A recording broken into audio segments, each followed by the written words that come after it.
Are you ready to fly? Let's take the fourth ride. Then there's no time to waste. We got wings. And I've got a list of various tidbits. Superman 64 related trivia and the like. Because these ring levels often give us big chunks of time to talk while we play, as compared to the more action-oriented levels where attention's really got to be devoted a little bit more exclusively to combat. So, first point we'll discuss is the fact that Superman 64 was actually the first 3D Superman video game. There were a handful of other versions made before, I think dating back to even possibly the Atari. I can't look right this second, but thought that was interesting.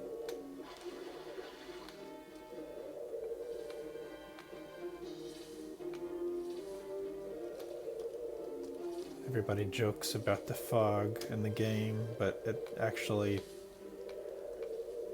has something to do with what they call the draw distance.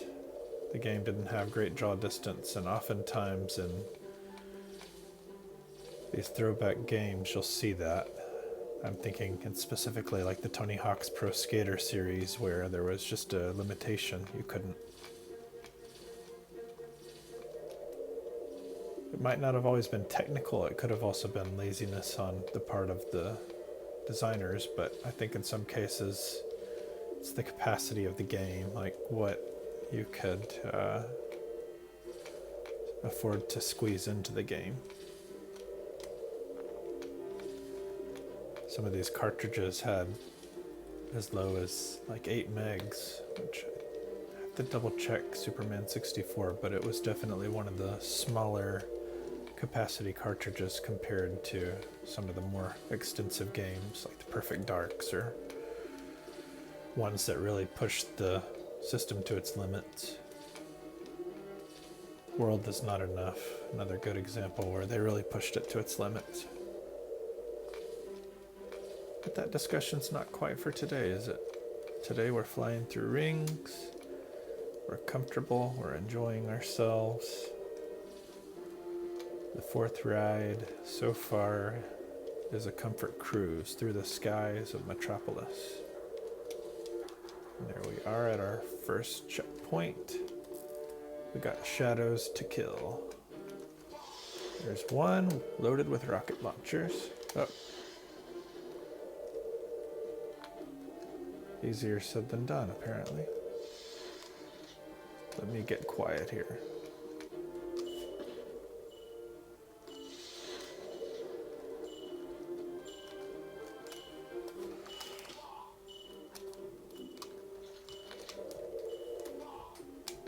Okay, whew. Okay, that one was a closer call than I was planning for.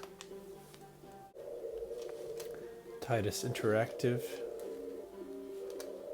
had plans for a sequel, but it was ultimately shelved, despite the fact that the game sold over 500,000 units, and that would make it one of the better selling games on N64. I don't know ranking wise how that stacks up against the other games, have to look that up sometime, but regardless, it had an impressive impact on the gaming market despite its obvious flaws and struggles.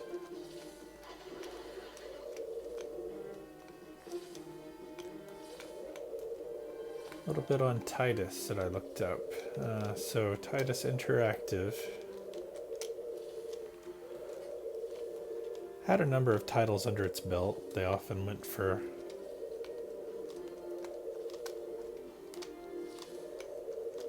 licensed material. So as an example, they had some Blues Brothers games, They had a handful of other Disney titles, earlier consoles in particular. Oh, this ring is not playing real nice, is it? Let's see here. Let's get this one. So what ultimately happened to Titus? Well, if you look online, pretty much the verdict is that they filed for bankruptcy in 2005, but there were a few other games released. Prior to that, I think there was a Garfield game, was the final game put out. But you can't help but think that perhaps there was just a reputational impact with this game being such a high-profile release, getting backlash, despite the fact that they delivered on a budget and mostly pleased their sales expectations. Most people still consider the game not that great. Where are we going now? I'm actually having trouble seeing. There it is. That one was a punishment as far as that was concerned. I think it's taking you over and under. I see.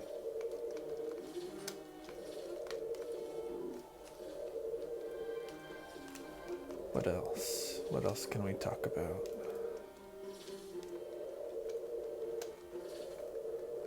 I'll take another peek here in just a second.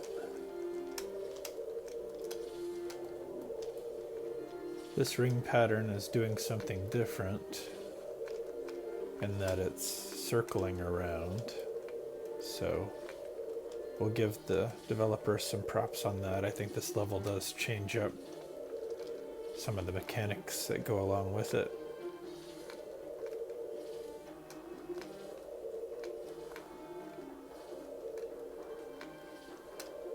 Looks like we got a red ring, so here we go. What do we have now?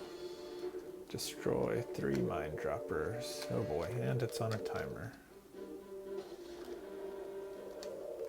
These mine dropper.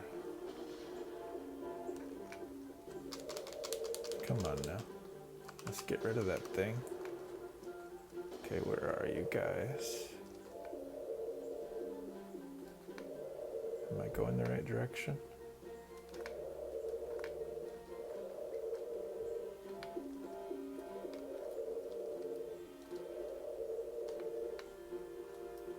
If I were a mine dropper, where would I be?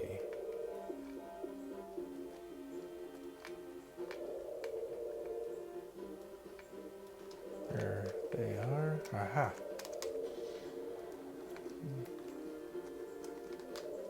There's one. And yes. That's those mine droppers handled.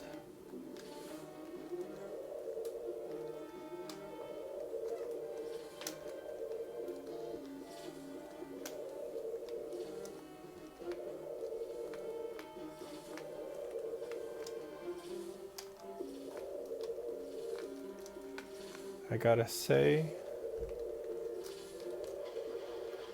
genuinely not trying to get too ahead of myself here, but this stage hasn't gotten too annoying yet, which is a compliment to this game.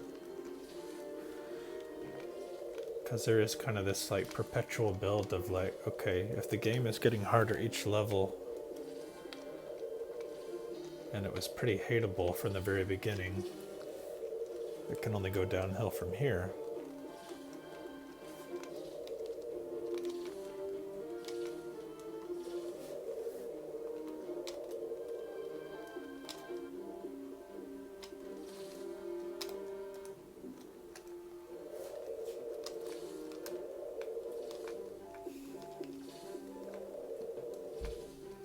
So in some ways you have to ask yourself,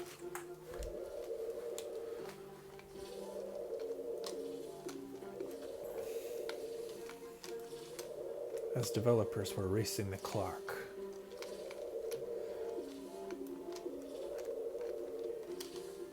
Figuring out ways to make these particular challenges harder and harder.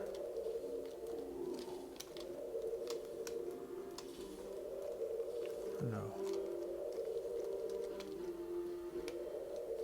How did they do? I mean, if you were just grading this game, not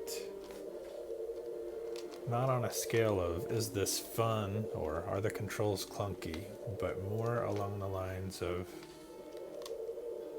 where are we going? Going in the water here.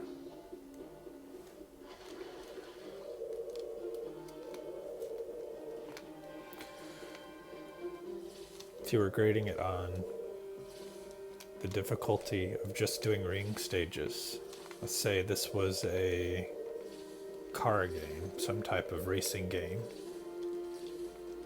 and you just had an understanding that this was the objective, would you hate it so much if the game was branded and packaged differently? I think that's ultimately kind of the ethical conundrum or quandary that this discussion often overlooks, is the fact that there was so much of the whole Wizard of Oz behind the green curtain. Got hostages to rescue. We'll hold that thought.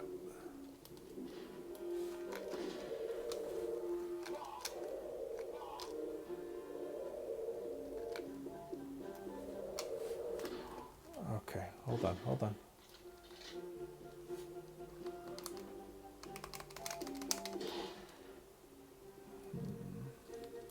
Where are you? Alright. That was kind of fun. You weren't having to travel to some strange, obscure location you couldn't figure out. You didn't have to track them. It was just some good old-fashioned action. I like that. Need more of that.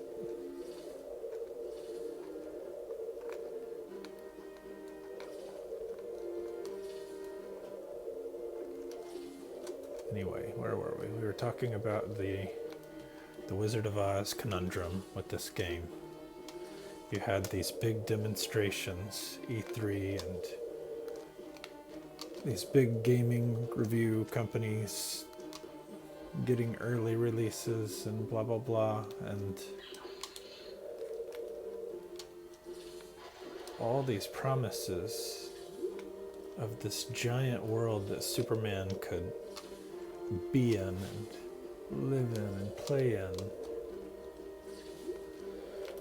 Imagine a Metropolis where you could walk around and explore a little more, kind of like some of the Spider-Man-like titles that came out a few years later on the next-gen consoles. Like,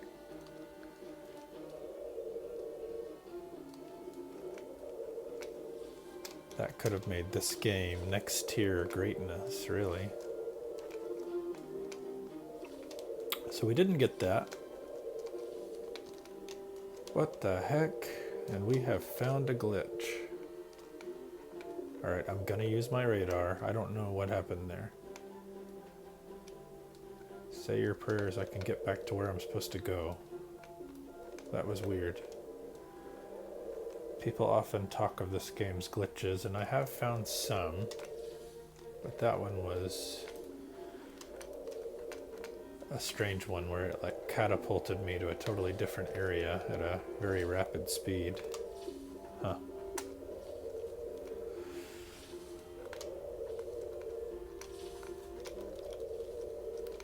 Anyway, we were talking about open world Superman, the game this could have been, how it could have been N64's ultimate superhero game with the right adjustments.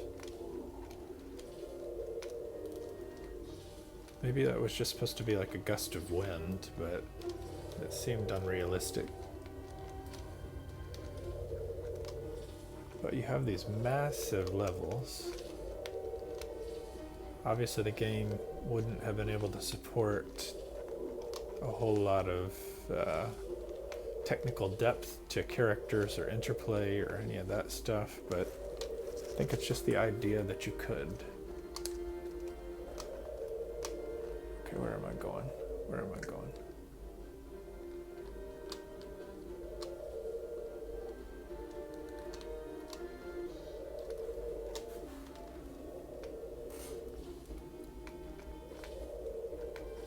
even if you could just go inside of like 10% of these spaces, what a game changer. But also one of the complaints I've seen or heard talked about is along the lines that like the box art shows like the heat vision and the x-ray eyes and the ice blowing and all that. You can fly around everywhere, and it's just simply not the case, right? So we could complain a lot about that and continue to moan and groan, but honestly, like, by making it more of a treat or a reward to get those skills, it adds a finesse required to do well with the game, and kind of okay with it. This is just me reflecting. We're on what, the 7th level? I'm not that bothered by that directional decision. Where are we going? Where are we going here? There we go.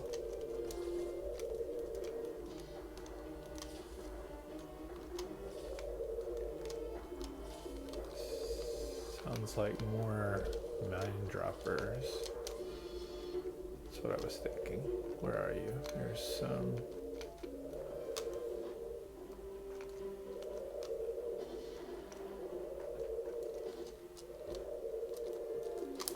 There's one. There's two.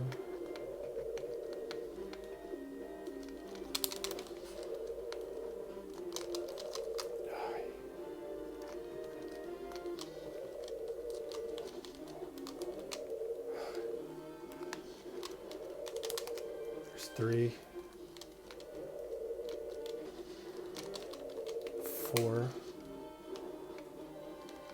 Here's number 5. Oh, come on, turn around, boy.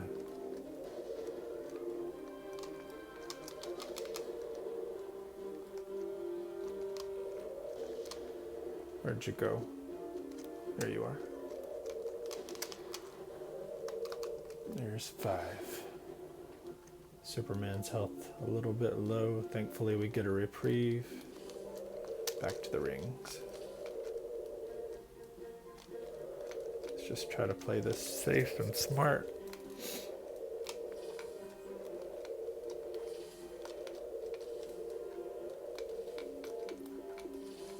I suspect moving toward what I would assume is the latter part of the stage, just based on previous parts of the game, the heat is going to get cranked up on these rings, possibly.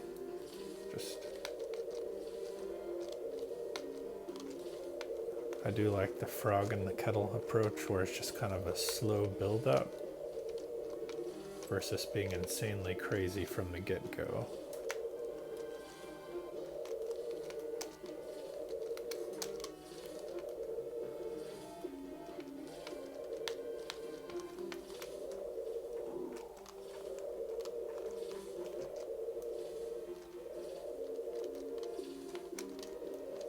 So I'm going to kind of just take us back to that other discussion.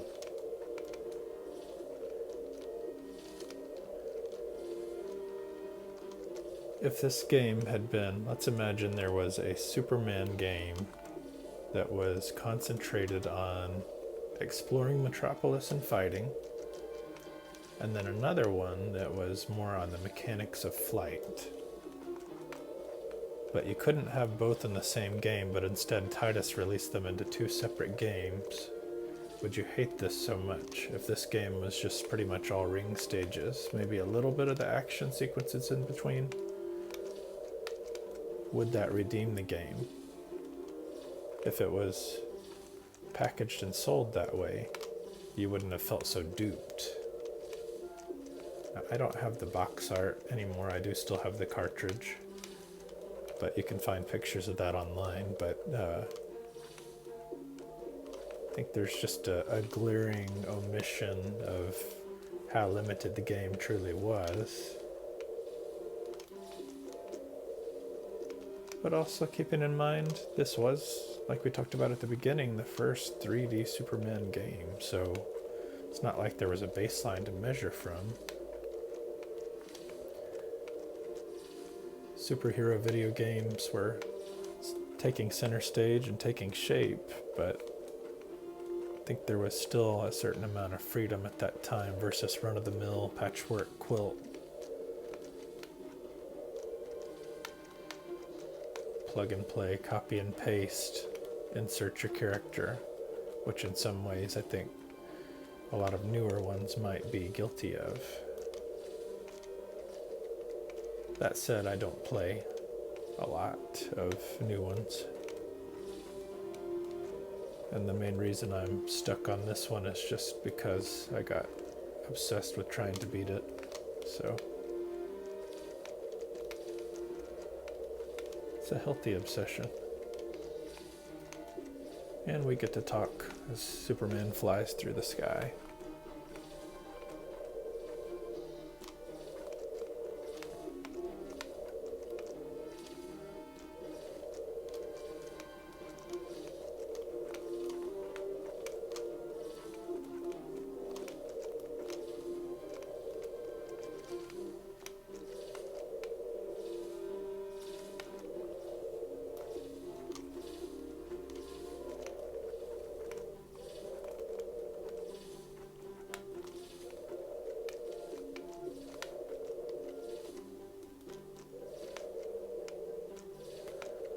If we look at the business case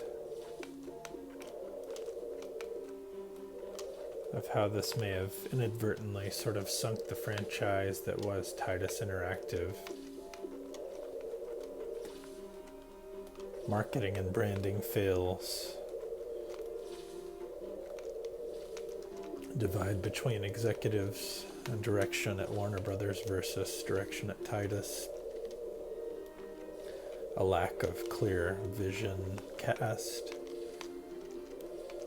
and what the game actually was compared to what people were expecting it to be.